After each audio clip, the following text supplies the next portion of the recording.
Pak Azad tolong kaulkan nasi anak sebab masih panas. Pak Azad kata, biarlah pergi Old Trafford ke Itali ke, kalau dah balik Malaysia, mesti nak rasa makanan air tangan isteri. Okey nak? Okey. Tapi still panas.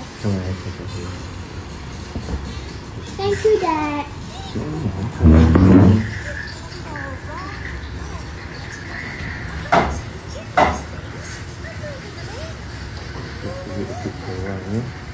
Okay.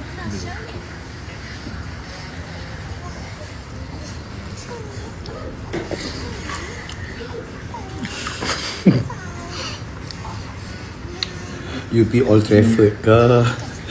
You pergi Itali ke? You pergi ke mana-mana dalam dunia ke?